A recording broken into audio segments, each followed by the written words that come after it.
Diamond league में javelin star Neeraj Chopra ने फेरा चाहे इतिहास। पार की 90 मीटर की दीवार, देश के लिए जीता सिल्वर मेडल।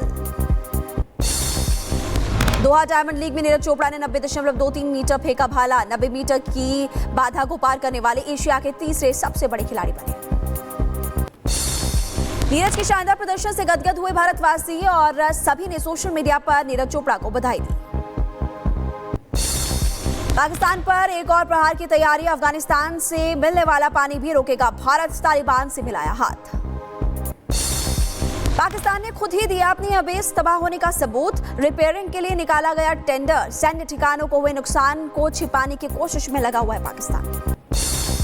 दुनिया में पाक को बेनकाब करेंगे भारतीय सांसद। 10 दिन में 30 एमपी बताएंगे पड़ोसी की हरकत। भारत सरकार ने सर्वदलीय प्रतिनिधिमंडल को विभिन्न देशों की यात्रा पर भेजने का किया फैसला। कुछ साल में भारत फाइटर जेट के मामले में होगा आत्मनिर्भर। तेजस के पूर्व डिजाइनर ने यह बयान दिया। भारत ने अटारी वाघा सीमा से अफगान ट्रकों को देश में आने की अनुमति दी। पहलगाम आतंकी हमले के बाद बंद हो गई थी सीमा।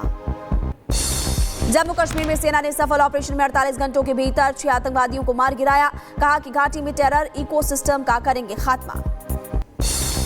भारत अंडमान में करेगा मिसाइल परीक्षण। अंडमान निकोबार द्वीप समूह के आसपास 23 और 24 मई के लिए नोटिस जारी। देश विरोधियों के खिलाफ महाराष्ट्र के डिप्टी सीएम एकनाथ शिंदे का बयान। कहा कि जो भी देश पाकिस्तान का समर्थन करेगा उसका बहिष्कार जरूर होगा।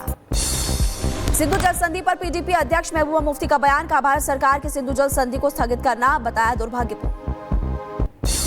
सिंधु जल संधि पर भिड़े सीएम उमर अब्दुल्ला महबूबा की एक टिप्पणी पर जवाब देते हुए बोले सीएम। कहा सीमा पर बैठे कुछ लोगों को खुश करने के लिए दिया जा रहा है विवादित बयान। आज से 22 मई तक अमेरिका के दौरे पर केंद्रीय मंत्री पीयूष गोयल। ट्रेड डील के साथ कई मुद्दों पर भी होगी बातचीत। एमपी में मंत्री विजय शाह के बाद अब सांसद फग्गन सिंह का विवादित बयान। कहा कि सांसद ने आतंकियों को कहा हमारे मचा बवाल। और पाकिस्तान की पीएम शहबाज पर बीजेपी नेता अमित मालवीय ने कसा तंज। कहा पाक पीएम खुद बोले कि हमले की रात आया था आसिम मुनीर का फोन। साथ ही कहा ऑपरेशन सिंदूर साहस के बारे में बहुत कुछ बताता है। महाराष्ट्र सरकार में मंत्री आशीष शेलार ने अंडमान निकोबार में मौजूद सेल्युलर जेल का दौरा किया और इसी जेल में विनायक दामोदर सावरकर ने काटी थी अपनी सजा। और दिल्ली में आग बुझाने के लिए अब रोबोट और ड्रोन का होगा इस्तेमाल। इसके लिए दमकल विभाग को हाईटेक किया जा रहा है। दिल्ली सचिवालय में मुख्यमंत्री रेखा गुप्ता ने स्वदेशी तकनीक से तैयार फायर फाइटिंग वाहन, फायर फाइटिंग रोबोट के साथ कई अत्याधुनिक उपकरणों का निरीक्षण किया। फायर फाइटिंग सिस्टम में आग बुझाते वक्त दमकल विभाग के कर्मचारियों की जान की रक्षा भी हो पाएगी। इस साल हमने अपने बजट में प्रावधान किया कि हम दिल्ली को बहुत ही एफिशिएंट, बहुत ही टेक्निकली अपडेटेड और सक्षम फायर फाइटिंग सिस्टम अवेल कराएंगे। उसमें लेटेस्ट मशीनरी होगी जिसमें कर्मचारियों की भी जान की रक्षा हो पाएगी और जहां पे आग लगी है उस क्षेत्र को फटाफट उसको कवर अप किया जा सके। दिल्ली की संकरी गलियां जो कि अक्सर जहां आग लगने की घटनाएं ज़्यादा होती हैं उन संकरी गलियों में भी मॉडर्नाइज इक्विपमेंट्स को यूज़ कर सके, तो इस पे लगातार सरकार काम कर रही है। हमारे मंत्री लगातार उसको देख रहे हैं और हम कमिटेड हैं दिल्ली को ऐसी व्यवस्था देने में जहां कुछ भी दुर्घटना होते ही तुरंत उसका रिलीफ जनता को मिले।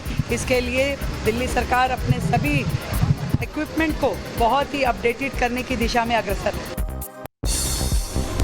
10 सालों में दिल्ली के इंफ्रास्ट्रक्चर के साथ दिल्ली के हर तरह के इंफ्रास्ट्रक्चर, विशेष तौर पर फायर सर्विसेज के मॉडर्नाइजेशन पर कोई गंभीर काम और प्रयास नहीं हुआ। हम नए नए गैजेट्स, नए नए इक्विपमेंट्स, दिल्ली की अनऑथोराइज्ड कॉलोनियों में जिस प्रकार से विकास होता जा रहा है, कॉलोनियाँ बढ़ती जा रही हैं, गलियाँ संकरी हैं। किसी भी दुर्गम भगवान न करे कभी ऐसा कोई दुर्गम हादसा हो, तो हम प्रयासरत हैं कि दिल्ली की जनता को एक अच्छा मॉडर्न इंफ्रास्ट्रक्चर हम दें और हमारे फायर फाइटर्स की जान भी सुरक्षित रहे। उनके लिए भी जो सुविधाओं और उनके लिए सुविधाएं और सुरक्षा मुहैया हम करा पाएं। मुख्यमंत्री जी के नेतृत्व में हमारा ये प्रयास है। आने वाले समय में आप दिल्ली के इंफ्रास्ट्रक्चर को नंबर 1 देखेंगे। हैदराबाद में आज निकाली जाएगी तिरंगा यात्रा। शामिल होंगे केंद्रीय मंत्री जी किशन रेड्डी। पाकिस्तान के खिलाफ आवाज करेंगे बुलंद।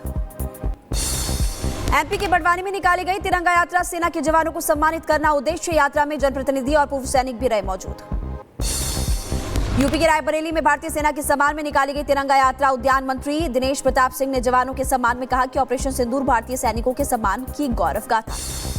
यूपी के मऊ में निकाली गई तिरंगा यात्रा। बीजेपी प्रदेश अध्यक्ष भूपेंद्र चौधरी समेत कई गणमान्य लोगों ने यात्रा में लिया हिस्सा। ऑपरेशन सिंदूर की सफलता पर हरिद्वार में निकाली गई तिरंगा यात्रा। भारतीय सेना को समर्पित किया सम्मान और यात्रा में कई बड़े अधिकारी भी रहे मौजूद। यूपी के बदायूं में निकाली गई शौर्य सम्मान तिरंगा यात्रा। केंद्रीय मंत्री बीएल वर्मा यात्रा में हुए शामिल। जनपद के पूर्व सैनिकों को भी सम्मानित किया गया। यूपी के कुशीनगर में उत्साह के साथ निकाली गई तिरंगा यात्रा। तिरंगा यात्रा में कैबिनेट मंत्री ए.के. शर्मा हुए शामिल। बड़ी संख्या में महिला और पुरुष तिरंगा यात्रा में सहभागी भी बने। उड़ीसा के बोलांगीर जिले में माओवादी शिविर का भंडाफोड़। भारी मात्रा में विस्फोटक बरामद। मामले की तफ्तीश जारी। यूपी के बलिया में गोंड समुदाय ने डीएम कार्यालय पर प्रदर्शन किया। अनुसूचित जनजाति प्रमाण पत्र के लिए यह धरना दिया गया। यूपी के बहराइच में जेठ मेले को लेकर संशय बरकरार। जिला प्रशासन की तरफ से रोक लगाने के बाद मामला पहुंचा हाईकोर्ट। 19 मई को होगी अगली सुनवाई। हरियाणा के पानीपत से पकड़े गए जासूस के खिलाफ कार्रवाई तेज। युवक पर पाकिस्तान के लिए जासूसी करने का आरोप। पूछताछ में जुटी पुलिस की टीम। यूपी के सहारनपुर में टर्की और चीन के खिलाफ फूटा लोगों का गुस्सा। लोगों ने लगाए मुर्दाबाद के नारे। दोनों देशों का सम्मान बहिष्कार करने की अपील की। यूपी के गाजियाबाद में तुर्की के खिलाफ लोगों में दिखी नाराजगी। तुर्की मेड ज्वेलरी का बहिष्कार किया। ने लोगों से भी टर्की का सामान इस्तेमाल करने की बात कही। उड़ीसा के राउरकेला में नक्सल विरोधी अभियान के दौरान एक जवान शहीद। वहीं 4 जवान गंभीर रूप से घायल हुए। घायलों का अस्पताल में इलाज जारी। हरिद्वार में एनएचएम के निदेशक ने जिला अस्पतालों का निरीक्षण किया। मरीजों को मिलने वाली सुविधाओं की समीक्षा भी की और इस दौरान सीएमओ मौजूद रहे। हरिद्वार में महंत की गिरफ्तारी के बाद मंदिर पहुंची ट्रस्टी। परिसर में तमाम व्यवस्थाओं का जायजा लिया। मंदिर की सफाई व्यवस्था को लेकर अधिकारियों को आदेश दिए। यूपी गाजियाबाद में बर्ड फ्लू को लेकर प्रशासन अलर्ट। पोल्ट्री फार्म के संचालकों को दी गई साफ सफाई करने के आदेश। नियम न मानने वालों पर कार्रवाई होगी। यूपी गाजियाबाद में पुलिस की कार्रवाई। मुठभेड़ के दौरान 2 लुटेरों को गिरफ्तार किया। आरोपियों के पास से अवैध हथियार बरामद किया गया। यूपी के गोंडा में मामूली विवाद को लेकर मारपीट हुई। दबंगों ने एक परिवार के साथ की मारपीट। घायल हुए लोग। मारपीट का वीडियो वायरल। यूपी के मथुरा में पुलिस की बड़ी कार्रवाई। 90 अवैध बांग्लादेशियों को गिरफ्तार किया। पकड़े गए लोगों में 27 महिलाएं 28 बच्चे शामिल। यूपी के मैनपुरी में अवैध तमंचे के साथ युवक का वीडियो वायरल हुआ। दहशत फैलाने के लिए वीडियो बनाई थी और वीडियो वायरल होने के बाद एक्शन में पुलिस। यूपी के शाहजहांपुर में अवैध खनन के खिलाफ बड़ी कार्रवाई। एडीएम ने डंपरों सहित एक खनन माफिया को गिरफ्तार किया और लाखों का जुर्माना भी लगाया। उधर बुलंदशहर में भारत विरोधी पोस्ट करने वाले 3 गद्दारों को पुलिस ने गिरफ्तार किया। देशद्रोह के आरोप में पुलिस कर रही है कार्रवाई। पकड़े गए आरोपियों से पूछताछ की जा रही है। अलीगढ़ में फर्जी पुलिस बन लोगों को बेवकूफ बनाने का मामला सामने आया। जानकारी मिलने के बाद पुलिस ने शुरू की कार्रवाई। यूपी के एटा में पुलिस को मिली बड़ी सफलता। दुष्कर्म का आरोपी चढ़ा पुलिस के हत्थे। पुलिस ने आरोपी को गिरफ्तार कर जेल भेजा। यूपी के एटा में एक पीड़ित परिवार ने दबंगों के उत्पीड़न में तंग आकर आत्मदाह की चेतावनी दी है। एसएसपी से न्याय की गुहार लगाई। यूपी के झांसी पेट्रोल टैंकर चालक से मारपीट का वीडियो सामने आया। मामूली बात को लेकर शुरू हुआ विवाद। टैंकर चालकों ने मौके पर लगाया जाम। यूपी के बहराइच में आपसी कहासुनी को लेकर आपस में भिड़े 2 पक्ष। दोनों की तरफ से लाठी डंडे भी चले। पीड़ित पक्ष ने पुलिस से कार्रवाई की मांग की।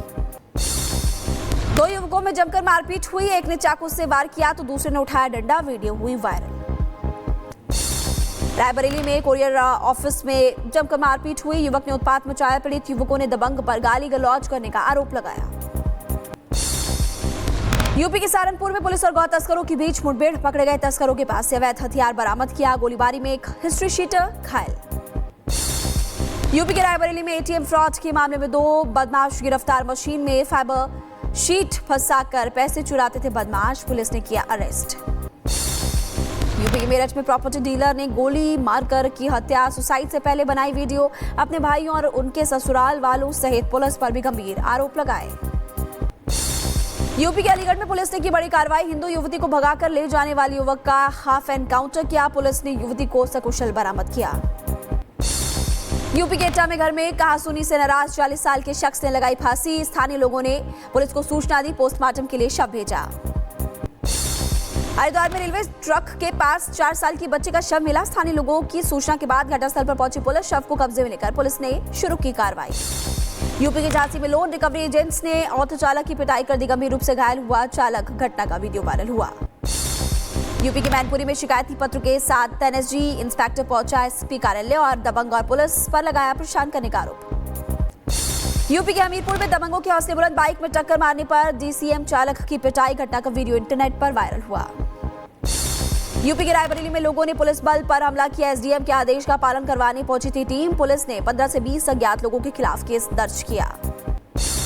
यूपी के जौनपुर में जमीन को लेकर विवाद हुआ। लेखपाल पर जमीन कब्जा करवाने के आरोप लगे। पुलिस कर रही है कार्रवाई। और यूपी के बलिया में मामूली विवाद को लेकर 2 पक्षों में झड़प हो गई। 5 लोग घायल बताए जा रहे हैं, इलाज जारी। यूपी के सहारनपुर में खेतों में काम कर रहे लोगों पर दबंगों ने हमला किया। मौके पर कई लोग घायल, अफरा तफरी का माहौल। और साधु ने दुकानदार को पीटा। कोर्ट के स्टे के बाद दुकान खाली कराने पहुंचे थे साधु। सीसीटीवी फुटेज भी सामने है। सीतापुर की खबर। यूपी की मथुरा में पुलिस की बड़ी कार्रवाई। बदमाशों से मुठभेड़ हुई। शहर में कानून व्यवस्था को बेहतर करने के लिए अभियान चला रही है पुलिस की टीम। यूपी अलीगढ़ में आग का कहर। फर्नीचर की दुकान में लगी भयंकर आग। दमकल विभाग की टीम ने आग पर पहुंचकर काबू पाया। बदायूं में खड़ी कार में भी आग लग गई। मौके पर मौजूद लोगों ने काफी कोशिशों के बाद आग पर काबू पाया। किसी के हताहत होने की खबर नहीं। ओडिशा में दर्दनाक हादसा। बिजली गिरने से 6 लोगों की मौत। मृतकों के परिजनों में मातम का माहौल। यूपी मुजफ्फरनगर में 2 जगहों पर हादसे हो गए। कुल 5 जगहों पर लोगों की मौत हुई। 5 लोगों की मौत और कई लोगों के तो घायल होने की खबर भी मिली। यूपी कुशीनगर में दर्दनाक हादसा। आकाशीय बिजली गिरने से एक महिला की मौत हुई। शामपुर की घटना। एमपी के दमोह में दिखा तेज रफ्तार का कहर। अनियंत्रित होकर दुकान में घुसी कार। फुटेज भी सामने आया। हरिद्वार में गंगा नदी से एक युवक का शव बरामद। 5 दिन बाद मिला शव। एसडीआरएफ की टीम ने परिजनों को सौंपा शव। गाजा में शांति वार्ता को लेकर पूछे गए सवाल पर ट्रंप ने टाला। पत्रकार ने पूछा था, सवाल किया, कहा कि गाजा में शांति वार्ता में बाधा बन रहा है इजराइल। यमन की राजधानी सना में भारी संख्या में सड़कों पर उतरे लोग। फिलिस्तीन के समर्थन के लिए एकजुट हुए लोग।